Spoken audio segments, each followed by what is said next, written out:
Hey everybody. Okay, well, this is my style guide version 2 for my Sega. Basically, I've updated it. I tried to follow more along the lines of what that brain got. Anyway, yeah, I tried to update that a little bit more and kind of change my style a little bit to model it. Um, So I went ahead, I actually reworked the logo even more.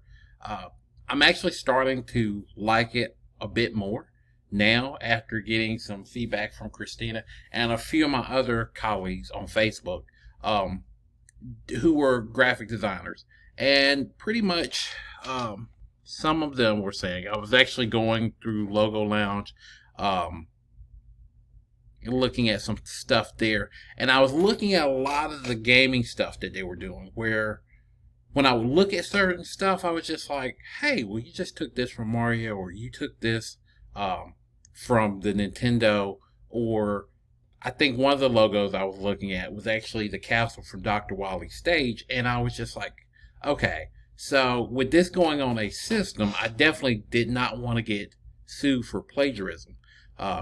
So I was actually trying to go with something that was going to be iconic and really representational of this new Sega system that I'm coming out with. Um, but yeah, I kind of went along with I tried a color system, something pretty friendly that could really captivate what I was going for with Sega. So I went with the yellow, the blue, and the red, and I think these colors will work perfectly. Kind of especially with that whole Sega,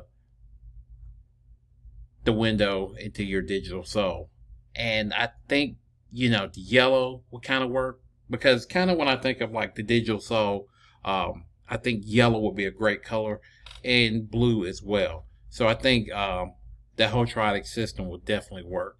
I ended up working with Helvetica, just kind of I think that would be a great font choice with that. That's my personal pick, and Univere's LT47 Condensed. But I was also kind of showing some things of what not to do with the logo. So that was some of the things that I cover, like don't squish the logo, no gradients. I know they're kind of I think they came back in last year, but then when I talked to some other designers, they kind of said no, they never came back in.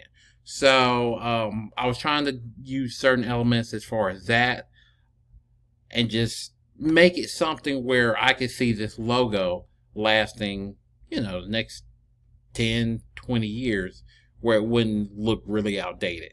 Kind of like CBS with that eye that they've had forever. But basically, I was just kind of saying, no, I don't want to see the logo turned upside down, kind of see it at an angle. I was trying to stay away from that. Um, and then a little bit, what I was working with was some poster designs. And I really wanted to showcase the fact that I work with 3D as well. And I figured with a couple of these posters, I could definitely do that. Different angles as far as with the Sega game system. And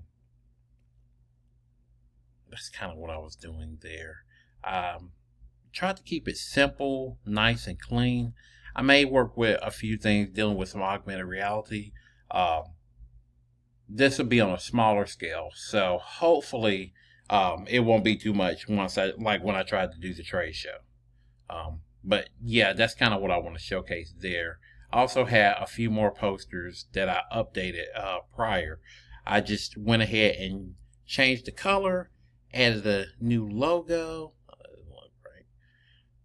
and just tried to keep it all like clean. And I just was trying to showcase how you're not just the player, you're actually the controller.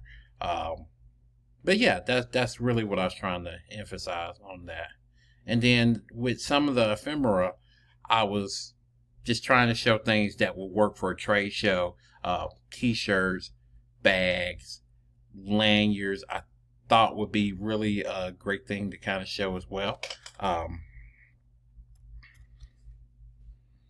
If you have any questions about it, feel free to give me any feedback. I always am trying to put my best foot out there. So just really trying to push it. And then what really kept bugging me, I needed a package design for this. It just didn't feel complete without it. So I ended up working with a game box. I looked at what was out there. I actually looked at the box design that I had for my Nintendo Switch. So that kind of gave me some inspiration as well. And then I did some letterhead stationery design. So working with the business card, working with the letterhead and the envelope.